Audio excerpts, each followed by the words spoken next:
बिस्मिल्लाहिर्रहमानिर्रहीम। ये आप लोगों के साथ मैंने नोट शेयर किए हैं, ये अली ने प्रोबेबली आपको दे दिए होंगे ना, तो इन्हीं से रिलेटेड जो है वो पढ़ेंगे। इससे पहले जितने भी साइकिल्स हमने पढ़े हैं वो गैस के साइकिल्स हैं, उसमें डिफरेंट तरह के। अस्सलाम वालेकुम सर। जी जी बताएं। सर नोट शेयर कर दिए सर। ठीक ठीक है, ठीक है, थैंक यू। तो उसमें एयर इन्वॉल्व होती थी। एयर चूंकि गैस है तो गैस साइकिल्स इसलिए उनको ज्यूम किया जाता था। और आपके जो अगर पेट्रोल वगैरह ये डीजल यूज हो रहा होता था तो वो सस्पेंडेड पार्टिकल्स की फॉर्म में यूज हो रहा होता था। ये जो साइकिल अब आएंगे ये साइकिल वेपर्स के साइकिल हैं। तो वेपर बेसिकली क्या होता है कि जब आप सॉलिड को हीट अप करते हैं तो हीट ऑफ सब्लिमेशन तक वो क्या होता है कि जो वो हीट अप होता है सब्लिमेशन पे जाके वो सॉलिड से लिक्विड में कन्वर्ट होना शुरू होता है। और जब आप लिक्विड को फर्दर हीट अप करते हैं तो लिक्विड की सेंसिबल हीट होती है। सेंसिबल हीट यानी उसकी स्टेट चेंज नहीं होती। वो जो हीट गेन करता है लिक्विड वो सेंसिबल हीट कहलाती है अनटिल आपकी वेपोराइजेशन शुरू होती है। वेपोराइजेशन से मुराद वेपर्स बनना। तो वेपर्स बनने से पहले पहले जितनी हीट वो एब्जॉर्ब करता है उसको सेंसिबल हीट ऑफ वेपोराइजेशन कहते हैं। और वेपर्स जहां से बनने स्टार्ट होते हैं वहां से लेके till your dry steam. Dry steam का मतलब ये होता है कि आपका 100% लिक्विड जो है वो वेपर्स में कन्वर्ट हो चुका है, तो उसको आप लेटेंट हीट ऑफ वेपोराइजेशन कहते हैं। यानी जितनी हीट वो उस टेन्योर में अचीव करेगा या उस एक सर्टन पीरियड में अचीव करेगा वो आपकी लेटेंट हीट ऑफ वेपोराइजेशन कहलाती है। सेंसिबल हीट में फेज चेंज नहीं हो रहा होता और लेटेंट के अंदर, लेटेंट जहां पे भी आएगी, लेटेंट के अंदर आपका फेज चेंज हो रहा होता है। तो जब 100% स्टीम बन जाती है उसको आप फर्दर हीट अप करें तो वो सुपर हीटेड स्टीम बनती है। यानी वो रहती स्टीम ही है लेकिन उसका टेम्परेचर आपका बढ़ता जाता है। अब एक चीज आपने नोट की होगी कि वाटर को अगर आप बॉयल करना शुरू करें तो वाटर में क्या होता है कि जी 100 डिग्री सेंटीग्रेड पे जाके उसका टेम्परेचर रुक जाता है और सारे का सारा जो लिक्विड है वो आपका वेपर्स में कन्वर्ट होना शुरू हो जाता है। इसकी बड़ी अच्छी एलेबोरेशन थर्मो वन के भी लेक्चर्स में गिवन है, तो फर्दर आज मैं उनको एक्सप्लेन भी कर देता हूँ दोबारा से। इसके बाद जो है रैंकाइन साइकिल जो है वो हम देखेंगे। अगर आपको कोई कॉन्सेप्ट्स क्लियर करने हो तो ये लेक्चर और जो पिछला थर्मो वन का लेक्चर है उन दोनों को देखेंगे तो आपको बहुत सारी चीज़ों का आइडिया हो जाएगा। ठीक है जी। Vapour vapour is basically an intermediate state between liquid and gas. A vapor can be liquefied with the application of high pressure only, but a gas cannot be condensed without cooling a substance above critical temperature. Uh, sorry, a substance above critical temperature behaves like a gas. इस बात का क्या मतलब है जी? Vapour जो है वो इंटरमीडिएट स्टेट है। इंटरमीडिएट स्टेट किस किस के दरमियान? इंटरमीडिएट स्टेट है आपकी लिक्विड और गैस के दरमियान। लिक्विड और गैस के दरमियान आपके वेपर्स एग्जिस्ट करते हैं और वेपर्स को आप सिर्फ प्रेशराइज करके, ऊपर से प्रेशर अप्लाई करके, यानी उनका टेम्परेचर डाउन ना भी करें, कर लें तो जरा जल्दी लिक्विड में कन्वर्ट हो जाएंगे। लेकिन आप सिंपल प्रेशर के थ्रू भी इनको लिक्विड में कन्वर्ट कर सकते हैं। जबकि गैसेस के केस में क्या होता है कि उनको आप कूलिंग के बगैर कंडेंस नहीं कर सकते। कंडेंसेट होता है आपका जो लिक्विड होता है ना, उनको आप, उसको आप कंडेंसेट कहते हैं, स्टीम का कंडेंसेट कहते हैं।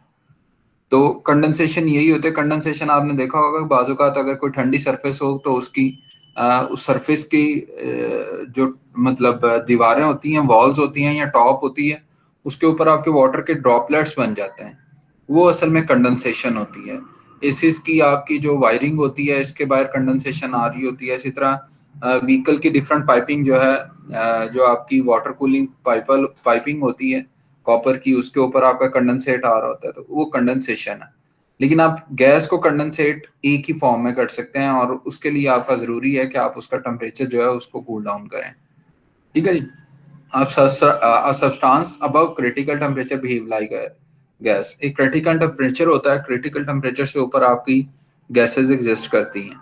कैसे एग्जिस्ट करती हैं वो थर्मोवन के एक लेक्चर में बहुत अच्छे तरीके से एक्सप्लेन किया गया कि किस तरह आपके सॉलिड से वेपर्स, सॉलिड से लिक्विड, लिक्विड से वेपर्स और वेपर्स से आइडियल गैसेस से रियल गैसेस का जोन कैसे बनता है, और रियल गैसेस से ऊपर आपका प्लाज्मा होता है। प्लाज्मा यानी जैसे जैसे आप टेम्परेचर को बढ़ाते जाएंगे, आपकी ये डिफरेंट स्टेजेस जो हैं वो आती जाती हैं, अचीव होती जाती हैं। ठीक है। The laws of gases can not be applied to the vapours. Vapours के ऊपर आप इन गैसेस के लॉज को अप्लाई नहीं कर सकते। ये लॉज क्या होते हैं? ये laws P V is equal to M R T, general gas constant, sorry general gas equation. ठीक है जी। या अगर आप रियल गैस की बात करें तो एम जेड आर टी होता है, जेड आपके पास करेक्शन फैक्टर होता है। तो ये गैस के लिए इक्वेशन है, इसको वेपर्स के ऊपर अप्लाई नहीं करते हैं। इसी तरह से M C P T two minus T one या डेल्टा टी, ये भी आपकी गैस के लिए कांस्टेंट प्रेशर के ऊपर जब आप हीट करते हैं तो ये आपकी गैस के लिए इक्वेशन है। इसी तरह कांस्टेंट वॉल्यूम के लिए जो इक्वेशन है M C V delta T, वो भी आपकी गैस के लिए इक्वेशन है। सेम इसी तरह C V is equal to this one, and जो भी आपके पास ये इक्वेशन होती हैं सारी की सारी गैस बेस्ड साइकिल्स के लिए होती हैं। इसमें आपके पास वेपर्स काउंट नहीं हो रहे होते हैं। तो वेपर्स के लिए फिर क्या होता है? वेपर्स के लिए आपकी इंथैल्पीज काउंट हो रही होती हैं, टोटल हीट कंटेंट के थ्रू आप अप्रोच कर रहे होते हैं। ठीक है। इंथैल्पीज कैसे एवेलुएट करते हैं? स्टीम टेबल्स होते हैं आपके पास, उन स्टीम टेबल्स के थ्रू आप क्या करते हैं? उन स्टीम टेबल्स के थ्रू आप डिफरेंट वैल्यूज निकालते हैं, उन वैल्यूज को आप एवेलुएट करके चीजों को एवेलुएट करते हैं। मैं रिज्वाइन करता हूँ, जरा मुझे 2 मिनट दीजिए।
तो अब वेपर्स की अगर बात करें तो वेपर्स का यूटिलाइज हम कहाँ कहाँ पे करते हैं? जो स्टीम पावर प्लांट्स होते हैं आपके, जहाँ पे आपकी प्रोडक्शन ज़्यादा होती है, इलेक्ट्रिसिटी आप ज़्यादा प्रोड्यूस कर रहे होते हैं, वहाँ पे आप स्टीम को यूज़ कर रहे होते हैं। इसके अलावा आपके पास रेफ्रिजरेशन और एयर कंडीशनिंग के जितने भी साइकिल हैं वो आपके सारे इसी कॉन्सेप्ट, वेपर्स के कॉन्सेप्ट के ऊपर बेस कर रहे होते हैं। अब उनमें हम क्या यूज़ कर रहे होते हैं? उनमें हम डिफरेंट तरह से कम्बिनेशन यूज़ कर रहे होते हैं। क्लोरोफ्लोरोकार्बन्स, डाइफ्लोरो डाइक्लोरोकार्बन्स, इस तरह के मतलब डिफरेंट कॉम्बिनेशन जो पहले यूज होते थे, अब उनकी जगह पे हम जो यूज कर रहे हैं वो आपके पास डिफरेंट गैसेज हैं। फेरस मतलब फ्लोरोकार्बन ही ज्यादातर यूज हो रही हैं, क्लोरीन को आप कम कर रहे हैं, मतलब डिफरेंट तरह के कॉम्बिनेशन है जिनको आप यूज कर रहे होते हैं, और उनकी डिफरेंट टैगिंग होती है। 401 की गैस है, या इस तरह से आपने देखा होगा कि वो जो पीछे बाज़-औक़ात आपके एसीज होते हैं या कंप्रेसर्स, जहाँ पे भी कंप्रेसर्स लगे होंगे तो उनके पीछे एक नोमेनक्लेचर लिखा होता है कि ये कौन से वेपर्स यूज हो रहे हैं इसमें, जिसको आम जुबान में गैस कहा जाता है। गैस नहीं होती वो, असल में वेपर्स होते हैं। तो आपके अंदर वो कौन कौन से वेपर्स को आप यूज कर रहे होते हैं उसका प्रॉपर फार्मूला भी होता है। ठीक है। तो वो जो गैसेस हैं या जो वेपर्स आप यूज कर रहे होते हैं, वो वेपर्स एयर कंडीशनिंग और रेफ्रिजरेशन में यूज हो रहे हैं। अच्छा, अब अगर बात करें प्रॉपर्टीज की, तो फॉर्मेशन ऑफ वेपर्स के ऊपर अगर हम जाते हैं, मेरे पास 1 kg आइस है जिसको मैंने -10 डिग्री सेंटीग्रेड के ऊपर स्टोर किया हुआ है, और प्रेशर इस चैम्बर के अंदर कांस्टेंट है, और वो एटमॉस्फेरिक प्रेशर है, दैट इज 101.325 किलो पास्कल्स। ठीक है जी। मैं इसको हीट अप करना शुरू करता हूँ।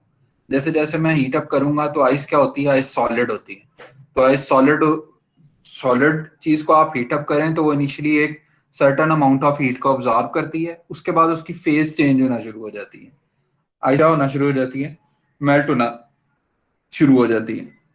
अब इसको हमने डिपिक्ट किया है। ये मेरे पास है जी वही प्रेशर, ये जो लाइन जा रही है BCDEFGH, ये लाइन जो है ये कांस्टेंट प्रेशर होता है इसके ऊपर। यहाँ पे टेम्परेचर है और यहाँ पे आपके पास वॉल्यूम नहीं है, ये इंट्रोपी है। ठीक है जी। तो ये एंट्रोपी एस है, ये इसमें करेक्शन है कि ये टी है और ये एस है।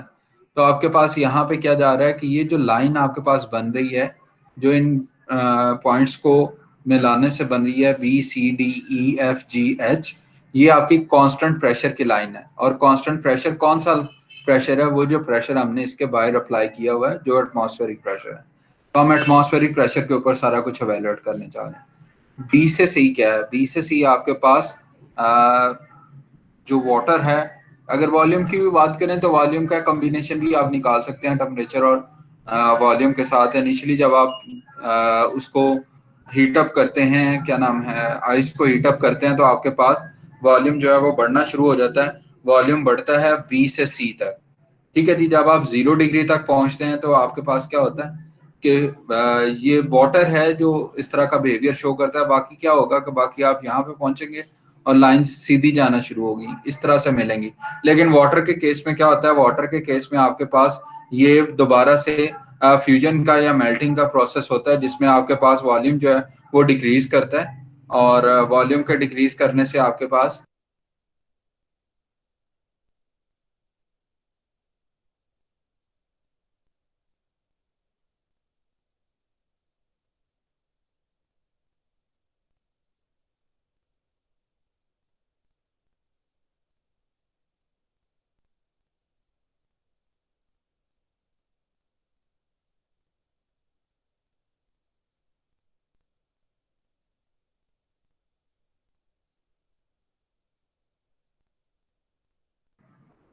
तो ये आपके पास क्या होगा जी? ये फ्यूजन का रिएक्शन होता है, मेल्टिंग होती है।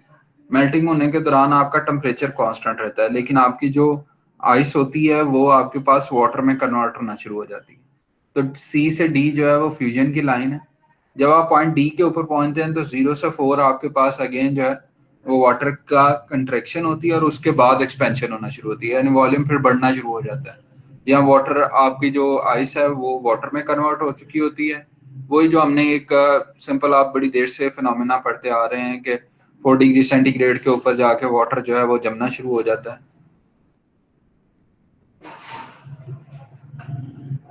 सेम उसी को रिवर्स किया हुआ है कि 4 डिग्री के बाद अगर आपका वाटर जो है वो क्या उसे कहते हैं, उसकी आइस अगर बन चुकी होती है, तो उसके बाद आपके पास जो बिहेवियर है वो वाटर का इस तरह से आ रहा होता है। तो ई से एफ जो है वो सारे का सारा लिक्विड है। ये जो लाइन है ई से एफ, इसमें लिक्विड है। इसको आप हीटअप करते जाएं, टेम्परेचर बढ़ाते जाएंगे तो आपका वॉल्यूम भी बढ़ता जाएगा। सेम इसी तरह से एंट्रोपी भी बढ़ती जाएगी। सो ई से एफ आपके पास वाटर है। जब आप पॉइंट एफ के ऊपर पहुंचते हैं तो फर्दर आपका टेम्परेचर बढ़ता नहीं है। 100 डिग्री सेंटीग्रेड के ऊपर जब आप पहुंचते हैं तो ये बॉइलिंग टेम्परेचर। इसके ऊपर क्या होता है? पॉइंट एफ के ऊपर आपके पास 100% सैचुरेटेड लिक्विड होगा और एफ से जी आपकी वेपोराइजेशन स्टार्ट होगी। तो एफ से आपका वेपर्स बनना शुरू होते हैं। 10% वेपर्स बने, 20% बने, 30% बने, 40%, 50%, 60, इस तरह से सो ऑन 100% वेपर्स। पॉइंट जी के ऊपर आपके पास 100% वेपर्स होते हैं, जिसको सैचुरेटेड ड्राई वेपर्स कहते हैं या ड्राई स्टीम कहते हैं। ठीक है जी। पॉइंट जी के ऊपर 100% वेपर्स, आपका जितना लिक्विड होगा वो सारे का सारा वेपर्स बन चुका होगा। और इसके दौरान आपके पास टेम्परेचर 100 डिग्री सेंटीग्रेड ही रहेगा, वो चेंज नहीं होगा। ठीक है जी। अब जब आप पॉइंट जी के ऊपर पहुंचते हैं तो ये ड्राई स्टीम है। इसके दरमियान जो स्टीम है ये वेट स्टीम कहलाती है या वेट वेपर्स कहलाते हैं। वेट वेपर्स या वेट स्टीम से मुराद ये है कि एक सर्टन पोर्शन आपका स्टीम का है, लेकिन उसके अंदर कुछ ना कुछ वाटर के पार्टिकल्स भी हैं। लाइक अगर आपकी 70% स्टीम है, एक्स ड्राइनेस फ्रैक्शन हम आगे जाके पढ़ेंगे। ड्राइनेस फ्रैक्शन ये होती है कितने परसेंट स्टीम आपकी बन चुकी है। अगर आपकी एक्स है 0.7, it means your steam is 70% dry and 30% is water incorporated in that specific wet steam. So that is called basically the wet steam. Wet steam में 70% steam होगी, 30% water होगा, इसलिए उसको wet steam कहते हैं। तो ये wet vapor region होता है। F से G वाला जो region है ये आपके पास wet vapor का region होता है। और ये आपके पास 100% लिक्विड का रीजन आएगा ई से एफ वाला, और जी से ऊपर अगर आप हीटअप करते हैं, अब 100% स्टीम तो बन चुकी है, तो क्या होगा, अब उस स्टीम का आपके पास जो है वो जब आप टेम्परेचर उसका फर्दर बढ़ाते जाएंगे तो उसकी सुपर हीटिंग होती जाएगी। सुपर हीटिंग जब आप जैसे जैसे आप टेम्परेचर बढ़ाते जाते हैं तो हाई टेम्परेचर के ऊपर हमने देखा था कि आपके पास जो एच है वो भी बढ़ता जाता है। एच से मुराद क्या है, टोटल हीट कंटेंट उसका, और टोटल हीट कंटेंट ही जितना ज्यादा टोटल हीट कंटेंट होगा उतनी ही आपके पास इंथैल्पी की चेंज ज्यादा आएगी। इंथैल्पी चूंकि आपके पास इंथैल्पी बढ़ने से जो आपके पास एफिशिएंसी है वो बढ़ती, कैसे बढ़ती है वो आगे आएगा कि टरबाइन का केस कहाँ पे आता है। जितनी वो लाइन बढ़ती जाएगी आपके पास उतना आउटपुट वर्क बढ़ता जाएगा, तो उसी चीज को हमने मैक्सिमम करना होता है, इसलिए इसको सुपर हीटेड स्टीम जो है वो बनाया जाता है। अच्छा जी, आप ये बिहेवियर है वाटर का। अगर आप इस तरह की इसकी बहुत सारी लाइंस को कंबाइन करें, ये है एटमॉस्फेरिक प्रेशर के ऊपर। अगर आप एटमॉस्फेरिक प्रेशर को चेंज करते हैं, कम करते हैं, तो आपका ये टेम्परेचर जो बॉइलिंग टेम्परेचर है वो भी कम हो जाएगा। लेट्स सी हमारे पास 90 पे आ जाता है तो एक लाइन उसकी बनेगी 90 की। सेम इसी तरह से नीचे आते जाएंगे, अगर टेम्परेचर सॉरी प्रेशर कम करते जाएंगे तो आहिस्ता आहिस्ता एक सब्लिमेशन के पॉइंट पे पहुंचेंगे। सब्लिमेशन क्या होती है कि जब आपके पास जब आपका जब आपका सॉलिड डायरेक्टली वेपर्स में कन्वर्ट होना शुरू हो जाए, तो उस फिनोमेना के ऊपर आप पहुंच चुके होंगे। वो फिनोमेना कैसे आता है, किस प्रेशर पे आता है, वो मैं आपको बता दूंगा उसका ना। तो ये वाटर का असल में जो बिहेवियर है वो ये है।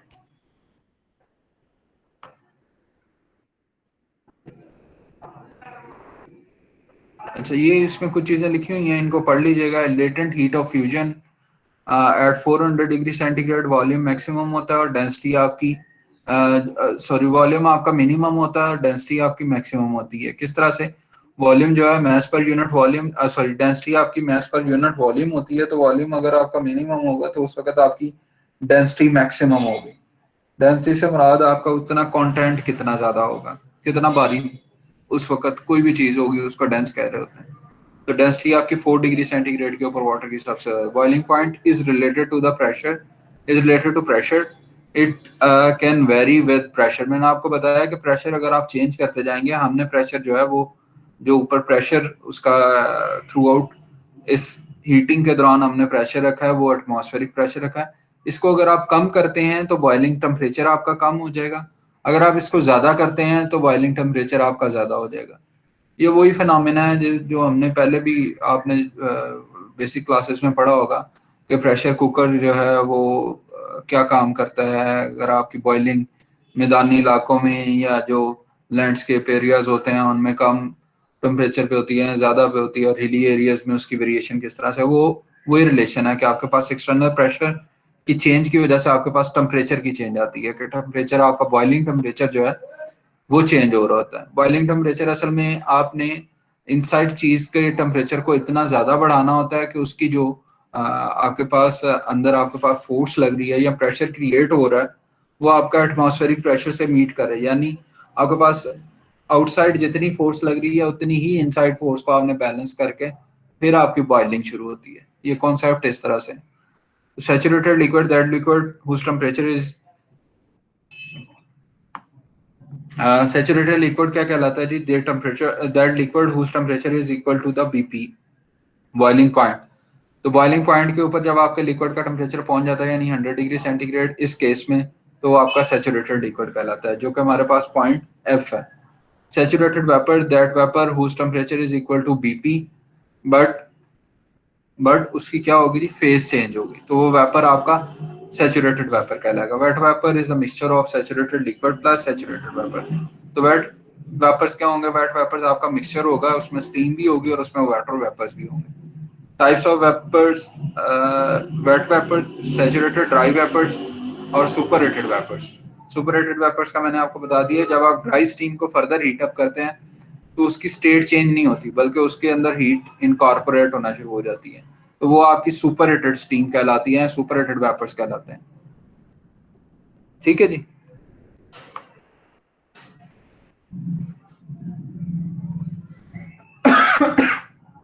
सॉरी। अच्छा, इसमें हमारे पास जो है क्रिटिकल टेम्परेचर का कॉन्सेप्ट किस तरह से है। क्रिटिकल टेम्परेचर का कॉन्सेप्ट ये है कि जब आप सुपर हीटेड रीजन में जा रहे हैं, जी से एच की तरफ आप गए, तो शुरू में आएगा, अगर आप उसको फर्दर हीटअप करते जाएंगे तो वो आपकी गैस बनना शुरू हो जाएगी। सुपर हीटेड स्टीम को अगर आप बहुत ज्यादा हीटअप करेंगे तो गैस बनना शुरू हो जाएगी। गैस बन के क्या होगा, पहले आपके पास नॉन आइडियल बिहेवियर आएगा, जिसको रियल बिहेवियर भी कहते हैं उसी गैस का, वो आएगा। उसके बाद आइडियल बिहेवियर आएगा और उससे ऊपर प्लाज्मा की फेजेस एग्जिस्ट कर रही होती हैं।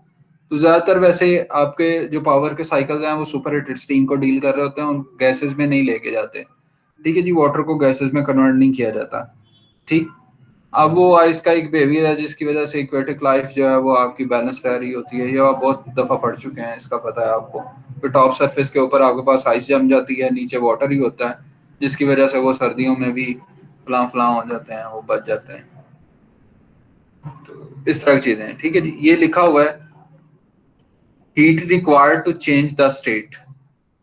अब स्टेट्स, डिफरेंट स्टेट्स हैं। D2F जो है आपके पास, D2F, डी वो पॉइंट है जहां पे आपके पास वाटर बनना शुरू होता है। सो डी से एफ के दरमियान एंथैल्पी ऑफ सैचुरेटेड लिक्विड कहलाती है, जिसको आप HF कहते हैं।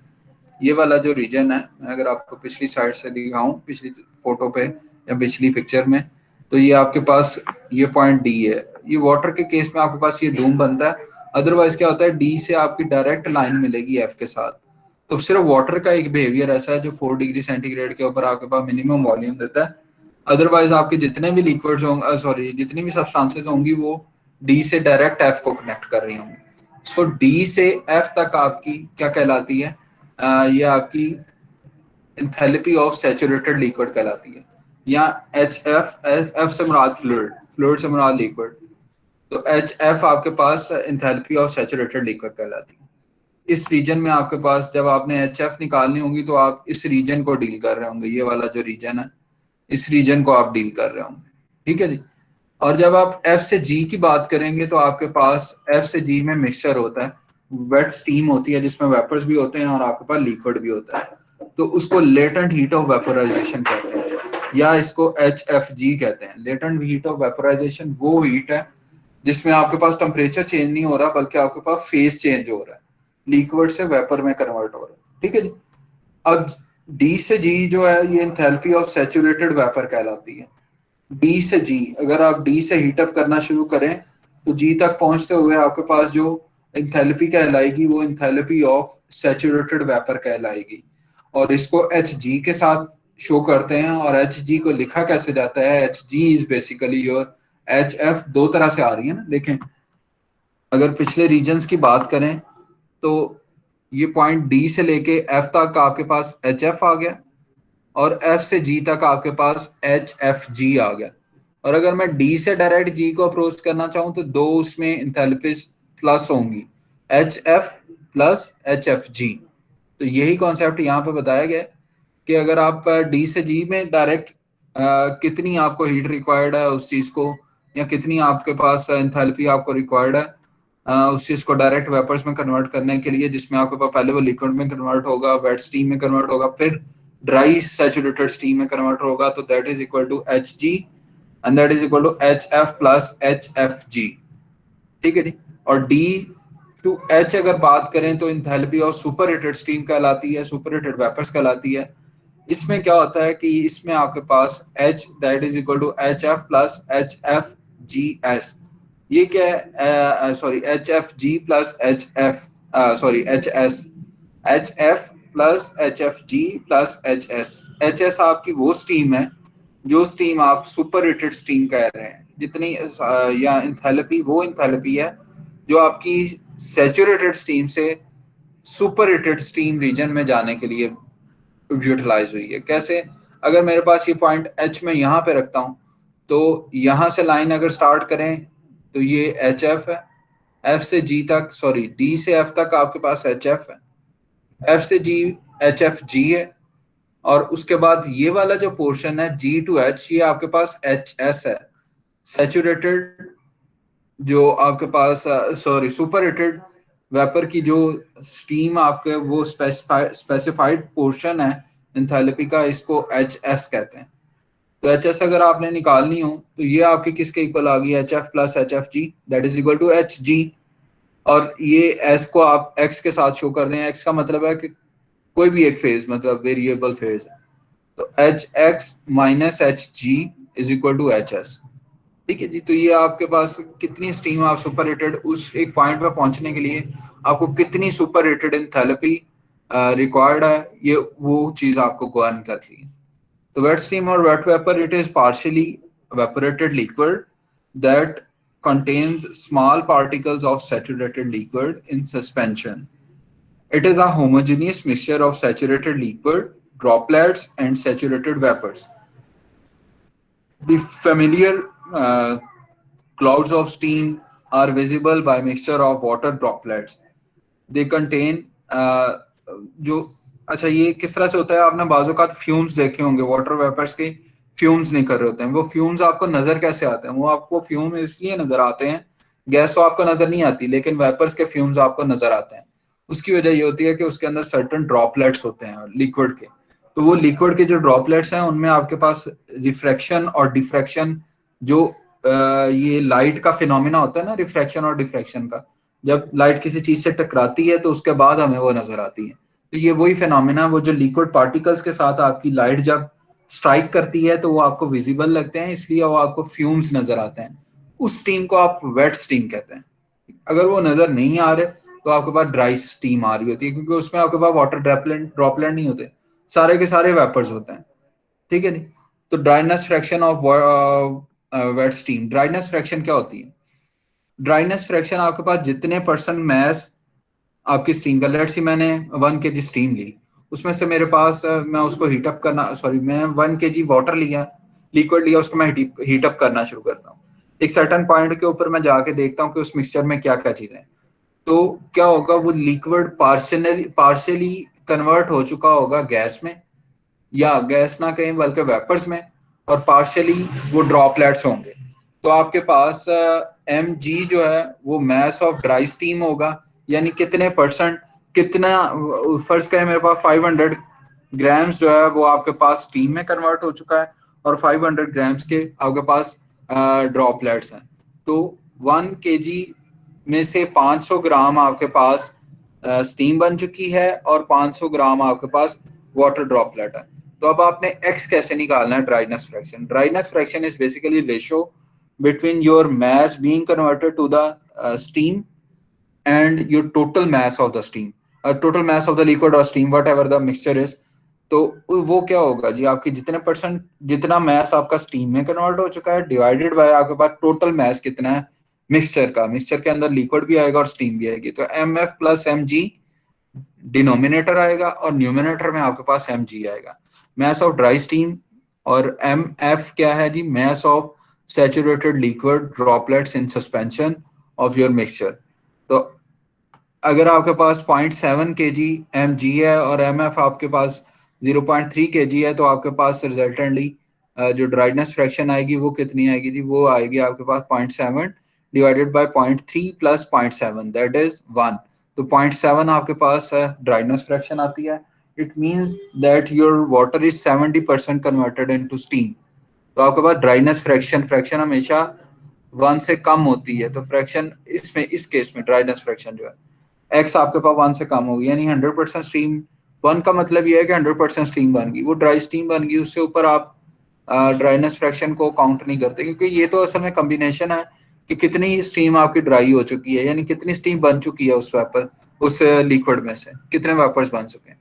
तो ये आपकी ड्राइनेस फ्रैक्शन कहलाती है। ड्राई सैचुरेटेड स्टीम क्या है, the steam eight boiling point temperature that does not contain any particle of water in suspension. This steam has absorbed the total latent heat of vaporization. इस steam के अंदर आपके पास total heat of vaporisation जितनी भी हो, हर liquid की वो लिखी होती है कि ये इतनी इतनी हीट ऑफ वेपराइजेशन लेते हैं, तो वो आपके पास क्या बन जाता है, लेटेंट हीट ऑफ वेपराइजेशन से अब्सॉर्ब करने के बाद आपके पास जो स्टीम बनती है बॉइलिंग पॉइंट के ऊपर, वो आपके पास ड्राई सैचुरेटेड स्टीम बनती है। अगर आप इसको फर्दर हीट अप करें तो वो सुपर हीटेड स्टीम बनती है। It is the steam at a temperature higher than the temperature of boiling point corresponding to its pressure. Pressure का जरूर ध्यान में रखिएगा। अगर आप प्रेशर का नहीं लिखेंगे कि प्रेशर उसी दौरान कांस्टेंट रहे, तो इसका मतलब है कि प्रेशर चेंज हो रहा है। तो इस चीज को मद्देनजर जरूर रखिएगा। सुपरहीटेड, ड्राई, तीन तरह की फेजेस आ गई, वेट स्टीम, ड्राई स्टीम और सुपरहीटेड स्टीम। किस तरह से है वो मैंने आपको बता दिया। अब ट्रिपल पॉइंट क्या है आपके पास? ट्रिपल पॉइंट वो पॉइंट होता है जिसके ऊपर आपके पास ट्रिपल पॉइंट आपके पास वो पॉइंट होता है जिसके ऊपर आपके पास तीनों फेजेस जो है वो एग्जिस्ट कर रही होती हैं। The three phases of a substance को एग्जिस्ट, जब आपके पास लिक्विड भी एग्जिस्ट कर रहा हो, उसी जो पॉइंट है उसी पॉइंट के ऊपर लिक्विड भी हो, सॉलिड भी हो और वेपर्स भी हो, तो वो आपके पास ट्रिपल पॉइंट कहलाता है। अब ट्रिपल पॉइंट यहाँ पे कैसे अचीव होता है? जैसे जैसे आप प्रेशर को कम कर रहे हैं, लेट्स सी 101 किलो पास्कल ये है, फिर मैंने इसको 10 किलो पास्कल किया, 1 किलो पास्कल किया। जैसे जैसे आप इसको डिक्रीज करते हुए 0.6113 किलो पास्कल के ऊपर लेके आते हैं, तो और टेम्परेचर उस वक्त क्या होता है, बॉइलिंग टेम्परेचर, या ये जो लेफ्ट साइड पे आपके पास टेम्परेचर आ रहा है 0.01 डिग्री सेंटीग्रेड, तो आपकी तीनों फेजेस जो हैं वो को एग्जिस्ट कर रही होती हैं। को एग्जिस्ट का मतलब ये है कि इस पॉइंट के ऊपर अगर आप सॉलिड को गर्म करेंगे तो वो डायरेक्ट वेपर्स में कन्वर्ट होगा, उसके अंदर लिक्विड में कन्वर्ट होने वाला वो जो फेज है वो खत्म हो चुका होगा। आपकी डायरेक्ट क्या होनी शुरू हो जाएगी, सब्लिमेशन होनी शुरू हो जाएगी। इस फिनोमेना को सब्लिमेशन कहते हैं।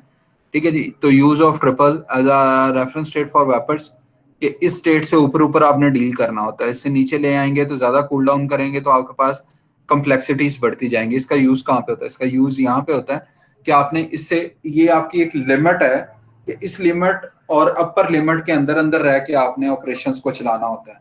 आपने जो स्टीम्स बनानी होती हैं उनका प्रेशर ना तो इतना कम कर दें को ट्रिपल पॉइंट आपका अचीव हो जाए, और ना इतना ज्यादा कर दें कि क्रिटिकल पॉइंट आपका अचीव हो जाए। तो इसके दरमियान आपकी फिजिबल रेंजेस होती हैं जिनके अंदर आप डिफरेंट तरह के जो प्रोग्रेसिव वर्क्स हैं उनको आप कैरी ऑन कर रहे होते हैं। यूजेस इसमें लिखे हुए हैं, इनको पढ़ लीजिएगा कि किस किस जगह पे इसका यूज होता है। मेनली यही जो मैंने आपको बताया, इसका यूज यहीं पे हो रहा होता है। ठीक है जी। क्रिटिकल पॉइंट की अगर दो तरह के पॉइंट हैं, एक मैंने आपको ट्रिपल पॉइंट बता दिया, एक क्रिटिकल पॉइंट है। क्रिटिकल पॉइंट में क्या होता है कि क्रिटिकल पॉइंट आपका वो पॉइंट होता है, ये जो ऊपर डॉट लगा हुआ है ये क्रिटिकल पॉइंट है। इसमें आपके पास, इसमें भी आप उसको डिफ्रेंशिएट नहीं कर सकते ये लिक्विड है या वेपर है। ये फेज जो आपके पास है ये लिक्विड है या वेपर है। ठीक है जी। आपका क्या होगा कि आपने हीट अप करना शुरू किया, लिक्विड आया, और लिक्विड से डायरेक्ट वेपर कैसे बना आपको उसका नहीं पता चलेगा। यानी एक certain amount of latent heat जो यहाँ पे आ रही थी वो यहाँ पे जीरो हो जाती। The point eight which latent heat is equal to 0 degree centigrade, that is called your critical pressure. ठीक है। क्रिटिकल प्रेशर आपके पास यहाँ पे जो वाटर के केस में 220.9 बार या 22.09 मेगा पास्कल, और इसका जो टेम्परेचर होता है वो 374.14 डिग्री सेंटीग्रेड है। हाँ, अगर आप प्रेशर कम रखते हैं, लेट्स सी मैं प्रेशर रखता हूँ 1 बार, तो इसमें मैं 350 के ऊपर अगर मैं पहुंचता हूँ तो मैं उसको सुपर हीटेड स्टीम में काउंट करूंगा। वो मेरा क्रिटिकल पॉइंट नहीं होगा। क्रिटिकल पॉइंट मेरा वो होगा जब मेरा प्रेशर भी 220 बार होगा। वरना आपके पास लाजमी नहीं है कि 374 डिग्री सेंटीग्रेड, 374.14 डिग्री सेंटीग्रेड जो है वो आपके पास क्रिटिकल पॉइंट ही है। नहीं नहीं, जब आपका प्रेशर 220 बार होगा तो तब ये क्रिटिकल पॉइंट है। हो सकता है 110 के ऊपर, सॉरी 1 बार के ऊपर ये टेम्परेचर क्रिटिकल प्रेशर ना हो, बल्कि ये आपका सुपर हीटेड रीजन में लाई कर रहा हो। तो डिफरेंट टेबल से आपको आइडिया हो जाता है।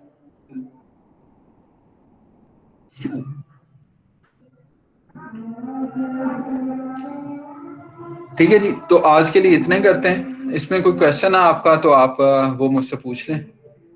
बाकी आपने रजिस्ट्रेशन नंबर जो है चैट बॉक्स में लिख दीजिए।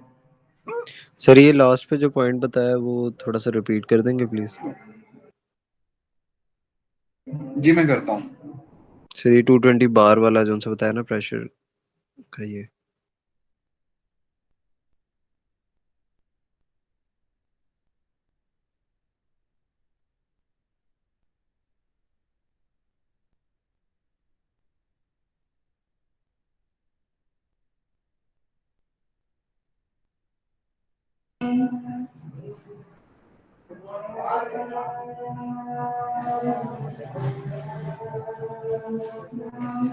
ये पीवीटी कर्व्स हैं जिसमें प्रेशर, वॉल्यूम और टेम्परेचर तीनों चीजें आ रही हैं। तो पीवीटी कर्व में क्या होता है कि ये आपके पास लाइंस हैं डिफरेंट, ये प्रेशर की लाइंस हैं। ये प्रेशर इस वक्त आपके पास 220 बार है और यहाँ पे प्रेशर आपके पास एटमॉस्फेरिक प्रेशर से ज्यादा है, ये जो लाइन है। और ये जो लाइन है जिसपे जी आ रहा है, यहाँ पे प्रेशर आपके पास एटमॉस्फेरिक प्रेशर है, ये एटमॉस्फेरिक प्रेशर से कम प्रेशर है और ये प्रेशर है 0.6113 किलो पास्कल। तो जब आप हीटअप करना शुरू करते हैं किसी चीज को, तो क्या होता है, जब आप वाटर को हीटअप करना शुरू करते हैं स्पेसिफिकली, तो आप पहली एक वाटर की फर्ज करें मैं, ये जो प्रेशर की लाइन है जिसपे आपके पॉइंट्स हैं DEFG, इन पॉइंट्स को मैं काउंट करता हूँ तो मेरे पास ये वाली लाइन जो है वो फॉलो हो रही है, ये सॉलिड लाइन मेरे पास फॉलो हो रही है और इसको फॉलो करते हुए मेरे पास रीजन्स बनेंगे। ये सुपर हीटेड वेपर का रीजन होगा, ये आपके पास वेट वेपर्स का रीजन होगा और ये जो लेफ्ट एक्सट्रीम लेफ्ट साइड पे है वो आपके पास क्या होगा जी, सैचुरेटेड लिक्विड का रीजन होगा।